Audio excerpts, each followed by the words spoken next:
યુનો દ્વારા 9 ઓગસ્ટને વિશ્વ આદિવાસી દિવસ તરીકે જાહેર કર્યા બાદ સમગ્ર દેશમાં આદિવાસી સમાજ દ્વારા વિશ્વ આદિવાસી દિવસની ઉજવણી કરવામાં આવતી હોય છે, જેના ભાગરૂપે દાહોદ શહેરમાં પણ દર વર્ષની જેમ આજે ભવ્ય આદિવાસી સાંસ્કૃતિક રેલી યોજાઈ હતી, જેમાં દાહોદ જિલ્લા સહિત મધ્યપ્રદેશ અને રાજસ્થાનમાંથી પણ આદિવાસી સમાજના લોકો હજારોની સંખ્યામાં જોડાયા હતા। આજના આધુનિક યુગમાં આદિવાસી સંસ્કૃતિ ભૂલાઈ રહી છે, ત્યારે આદિવાસી સંસ્કૃતિને ઉજાગર કરવા માટે આદિવાસી પરિવાર દ્વારા સાંસ્કૃતિક રેલીનું આયોજન કરાય છે, જેમાં આદિવાસી સમાજના રીત રિવાજો, રહેણીકરણી, ઓજારો, હથિયારો સહિતની આદિવાસી સંસ્કૃતિને ઉજાગર કરતા ટેબ્લો તૈયાર કરાય છે।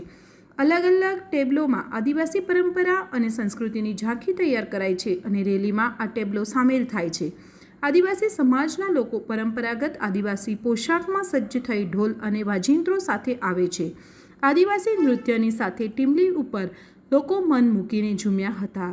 હાથમાં તીર, કામઠા, વાંસળી સહિતના આદિવાસી સંસ્કૃતિના વાજિંત્રો અને હથિયારો સાથે હજારોની સંખ્યામાં લોકો જોડાયા હતા।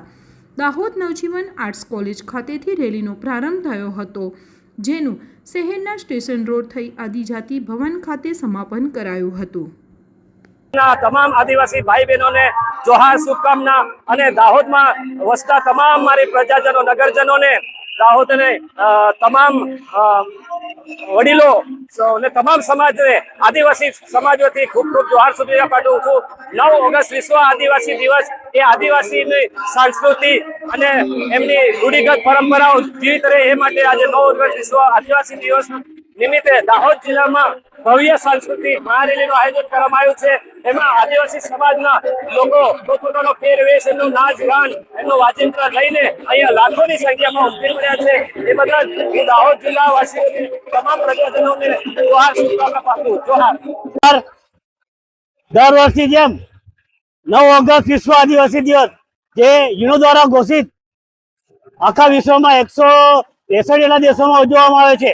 આજે દાહોદમાં પણ આ મહારેલી સ્વરૂપે અમે એનું ભવ્ય રેલીના સ્વરૂપે એનું આયોજન કરેલ છે અને લોકો પોતાના ઉત્સાહ અને ઉલ્લાસથી પોતાના પહેરવેશ, ગણવેશમાં અને આદિવાસી સંસ્કૃતિમાં સાંસ્કૃતિક ઝાંખીઓ જોડે આની મહારેલી કાઢી છે। એ માટે આદિવાસી સમાજ બધાનો સૌનો